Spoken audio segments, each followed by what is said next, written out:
It's a huge relief for the country, and I think the government has worked very hard to get to this point. How did Greece get into this situation, do you think? The backbone of our country is, and in most countries, is the public sector. And we have a very good one, but we have too many in there. And over time, the governments have basically employed more and more people into the public sector. So a job that could be done by 1 or 2 people very efficiently is now being handled by 3, 4, 5 people. I would say about 25% of our working force is in the public sector. We have created a middle class, which is somewhat false middle class. They've been able to live under wonderful standards. Because that middle class largely works in the public sector, yeah, and they're losing their jobs now. And they're losing their jobs, or they're being brought down dramatically in the level of income they're going to be making. So just describe the atmosphere in Greece right now.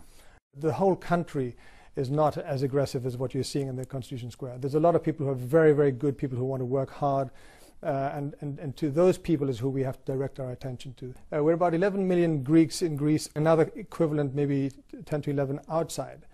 The ones outside, everybody will know very well, have worked very hard and done entrepreneurial jobs, from owning their own restaurants to being, you know, millionaires and billionaires in Australia, England, America, around the world. And we still have a lot of that kind of personality in Greece, but some of it has been sucked away from us just because they were offered jobs. It helped re-elect different governments, both socialist and conservative governments, and that is what we have to change. We have to reintroduce the private sector. Could this be a fresh start then for Greece, do you think? The real issue is also the confidence factor in our politicians, whether it is this current government, previous governments or future governments. There's a very high lack of confidence in these people. What about the future of the euro? Do you think it's going to continue to exist in the form it's in right now? Being in the euro has not necessarily been very useful to us. It's been very expensive to live.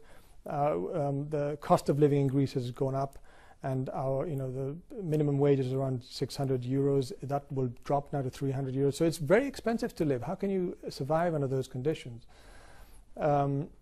So the answer is, I think it's going to be a very rough road for the euro, and it may change what it looks like today over the next few years. But would bringing the drachma back be all that bad, do you think?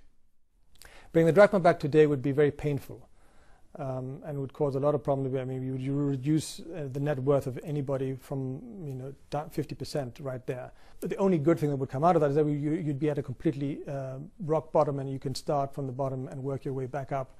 Maybe we weren't quite as honest with ourselves as to how good everybody's books were, and how much reading we did into what we were receiving. It gives us a sense of sort of Greek pride right now, a great nation with a fantastic history, and currently all the headlines are about Greece being a drain on Europe. Greeks have always been very confident, very strong people. That is our real, I guess, benefit, is that we are independent thinkers.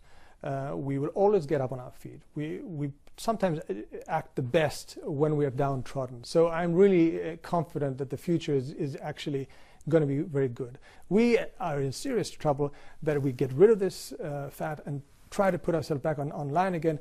It could be incredible what happens in the future. More hotels, more tourism, but at a higher level than we've been doing to date. So it's a beginning we're looking at.